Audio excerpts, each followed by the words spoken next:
Welcome to Real Talk, where I give real answers to real questions from real worship leaders. If you are a real worship leader with a real question and you want a real answer, head right here and submit it for a future episode, and I just might answer it. Got some good questions this week. Let's talk about it. The mother of one of the guys in the sound booth contradicts any instruction I give to her son during a rehearsal.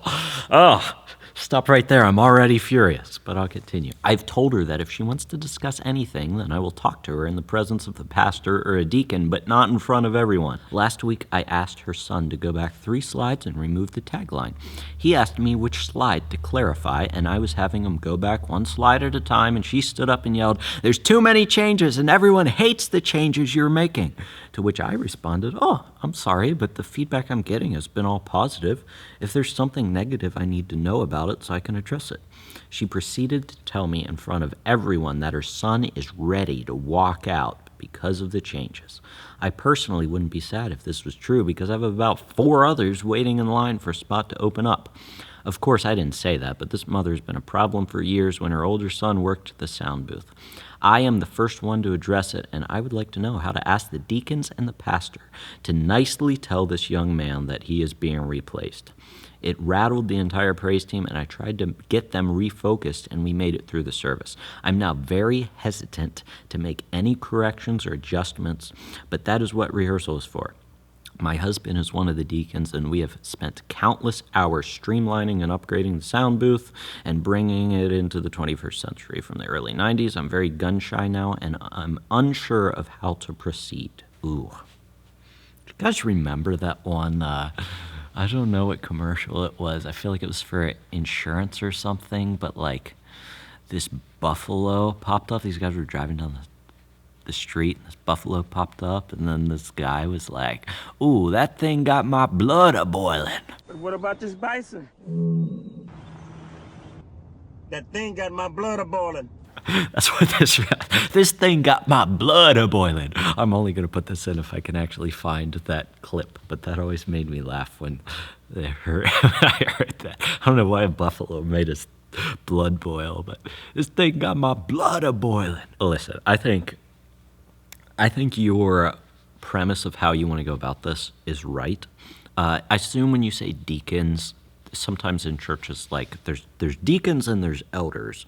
And technically, I think we're supposed to go to the elders for problems like this, but I understand in some churches, deacons kind of serve as the elders. So yes, I would 100% say that this is a pastoral issue, and you cannot let this continue in your ministry. It's causing you too much mental distress, and this person, from what you've explained, seems clearly in the wrong. If they're yelling at you in front of your team, if that happens, first of all, let's just talk about the biblical way to handle conflict in the church, which it sounds like you've kind of already done, but I'm not sure if you did it or not. The first thing is you go to the person one-on-one and say, "Listen, this is very frustrating for me. I can't have it continue. We can't keep having this happen. We can't keep doing it this way, where if you are unsatisfied with the change that I make, that you yell in front of the entire team." And I know that that conversation's kind of uncomfortable, but it's also a necessary conversation, and it's part of what God has called us to do whenever we have conflict in the church. Is number one, to go to the person one-on-one. Now, from there, and this is kind of like, I don't know, like, it's not really church discipline, but it is conflict. So I'm trying to not mess up the two in my head, because church discipline would say then bring somebody else with you and talk to this person. But I don't think this is necessarily church discipline. I think that this is conflict in the church. So from there, after I've talked to them one-on-one, I guess the person that I would bring along with me would be another leader in my church. And whether that's like your pastor would be ideal, or a deacon to handle this, whatever, maybe they're not the appropriate person. Like, that wouldn't be the appropriate person to go to in my church, but we have a different leadership structure. But if that's the appropriate person to go to, and I probably wouldn't use your husband, even though he is a deacon. Maybe he can help you out, but I feel like that would be kind of weird to be like, this is a deacon, he's a leader in the church, but he's also my husband. I mean, I don't know how I feel about that 100%, but if you can, get a pastor or someone else if the problem is not resolved. But then you go to the person and say, "Listen, not only can you not act like this in the worship ministry environment? But you cannot act like this in the environment of the church. Like, this is not okay to yell at people in front of other people. That's not how we're going to do it. So either you're not going to do that again, or your son and you can't serve. I'm not sure. Maybe this son is like younger or something.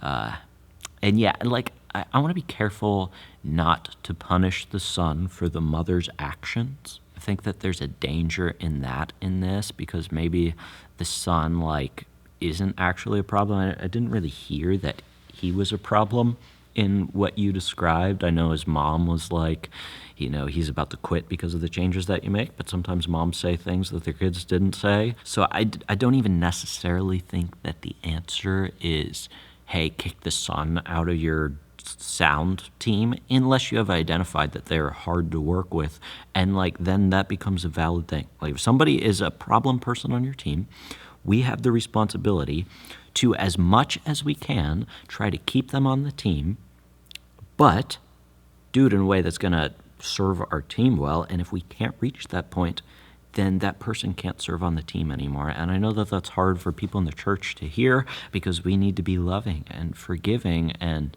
so on and so forth. But we also need to protect the health of our team. And it's actually unloving to our entire team if we allow things like this to continue, because then they're standing there awkwardly as this mom is yelling at you on Sunday mornings, and it creates an awkward situation, as you have found out. So let's talk about what you should do. I always like get all of my thoughts out there and then try to organize them. What can you do? Number one, go to the mom one-on-one if you have not talked to her about this one-on-one, and it's just been like these passing comments and passing conflict that happen every other week. Schedule a meeting with her one-on-one. I know it's uncomfortable, but this is what we're called to do as leaders. Sit down and level-headedly, not being mad, just say, listen, like, these are my concerns. It's very frustrating for me when this happens. We can't continue serving in this way together. And so I would definitely start there. If it happens again after you had that conversation, talk to your pastor about it. Once again, these people in your church, people always ask me for advice. I give general advice, but you really need specific advice to answer these questions fully before you ask. So go to somebody in your church, like a leader in your church who understands the situation, your pastor, potentially a deacon or an elder if you have them, and talk to them about that, because this is a pastoral issue once you've gone to them one-on-one and tried to sort it out between yourselves. And then honestly, I would let them handle it. Like, you can be involved in the process, but if it is a pastoral issue, a pastor needs to handle it. How do you handle jealousy from one vocalist to another vocalist? All I want is for everyone to use their gift to serve God in the way they've been called to. So how do we show each person their worth and yet get everyone to not want a position they haven't been called to do? Jackie. So you didn't say it on here, but reading between the lines, I'm going to assume, I always have to make assumptions in these Real Talk episodes. I'm going to assume that you have one vocalist on your team who gets to lead songs, and you have another vocalist on the team who's not quite ready to lead songs yet, and so they don't get to lead songs, and they see this other vocalist leading songs, and they're like, I should be leading songs too. Why haven't you given me any songs to lead? And that is the jealousy I assume that you're talking about. The other way I could see it playing out is somebody's on your team and somebody's not on the team, and they want to be on the team. But I think you're talking about the first kind. So let's talk about that situation. First of all, there is a bar of entry on your team, I hope. And I hope you don't just have somebody on your team who's horrible at singing, so you put them in the back of the stage with their mic muted, like I have seen done in the past. And that is not healthy either. If somebody is actually not gifted at all in musicianship, they should not be leading musical worship. And this is why we need a code of conduct. This is why we need a interview process. This is why we need a audition process to vet people before they join the team. We don't just let anybody on the worship team. Number one, we want to make sure that they are spiritually there to lead worship, like they're at the appropriate spiritual level. Not that anybody's perfect, but there are certain spiritual requirements to be a leader up in front of people on the church, in front of the church. But there's also a musical ability that is required because we are leading musical worship. There are plenty of ways to lead people in worship during a service, not just musically. There are plenty of places to serve in the church, not just musically. So God has gifted you with something to use for the church. And if it is not music, you're actually doing people a disservice telling them that their gifting is music when it's clearly not, and putting them into the music ministry when that is clearly not their gifting. You are robbing them of using their spiritual gift the way that God has gifted them to edify the church, and they are no longer edifying the church in the way that God has called them to, and so you are lying to them.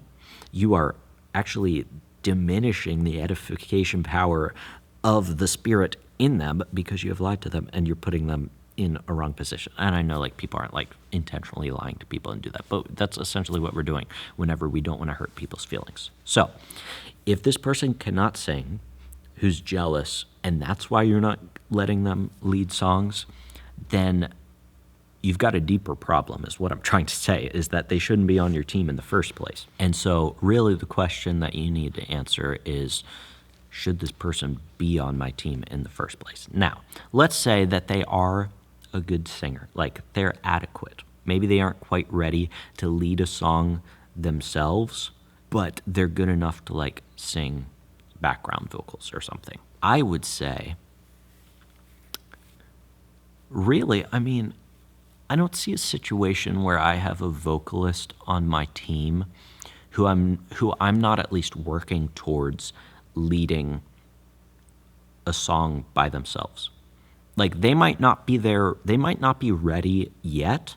They might be uncomfortable. They might have only been with us for a year, and they're not a strong enough vocalist to lead a song by themselves. But as we are serving on the worship team, we should be growing in our musicianship. And as I talk about all the time, everybody on our team is a worship leader. And that means a couple different things. Obviously, no matter what instrument you're playing, we need to take what we're doing seriously, because we aren't just playing an instrument. We are all leading worship. We are all pointing people to the worthiness of God and providing them with the opportunity to respond. But as a vocalist, that can kind of be amplified in a sense because we have a microphone in front of us. And if we are all worship leaders, I really feel like I don't see a situation on my team where I allow a vocalist, or I don't want to say allow, but where I identify that someone is at least musically gifted enough at the bass line and has a teachable heart, where one day they will not get to a point where they can lead a song by themselves. That I feel like that would be the goal for every vocalist on my team. It is not my desire for anyone to perpetually sing background vocals. I don't know. I haven't really thought about that before, but I'm thinking about that now. Don't quote me on that because I'm not 100% sure. But I think my point in this is to handle jealousy on your team, you should be giving people eventually the chance to lead a song by themselves because they aren't just a background vocalist. And so the conversation becomes, listen, I know you're seeing this other person and they get to lead songs on Sunday. Listen, I want you to know that I want you there someday too, but I just feel like you're not quite there vocally yet. And I want to work with you to get you there vocally. But it's going to be a process. So if you are interested in that, let's work together and get you to that point where you can confidently, comfortably, in an edifying way, lead a song by yourself. And you should be working with that person to do that. Maybe it's not just jealousy of the other person. Maybe it's a desire to lead your church in this person. Maybe that's their desire. And so let's utilize that and say, okay, if this is what you want, let's step up. Let's work on our vocals. Let's stop being flat. Let's sing confidently when we are singing and not singing like this. Like project. Let's work on it together. I'm going to help you, and we're going to get there together. I think that would be so much more encouraging than saying, stop being jealous of this other person. All right, they're better than you. No, let's use this as a way to raise up this person who clearly has a desire. And there can be unhealthy jealousy in there too that we probably need to deal with. But overall, let's use it as a chance to say, if you have this desire, it's time to step up and improve, and I want to help you improve so that you can lead a song. I hope that was helpful. I know that there wasn't any clear-cut answer there, but not every question has a clear-cut answer. But it does go back to what I talked about before, where we want to make sure that we get the right people on our team, which is why I put together the worship team toolkit. You can find it linked down in the description below. In that, I will give you basically my step-by-step process for somebody to join my worship team. I give you the application form that they have to fill out before they join the team so that we can know where they're at spiritually, and then I give you, then you go to an audition and figure out where they're at musically. And then from there, I also give you the code of conduct that I hand out to my team members so that you can plug and play that right into your own worship ministry so that you actually have expectations for people who want to join your team. And that will protect you from so many problems if you implement that into your team and actually stick to upholding those expectations. So check out the worship team toolkit linked down in the description below. Other than that, thanks so much for joining me. Until I see you in the next video, keep leading worship well.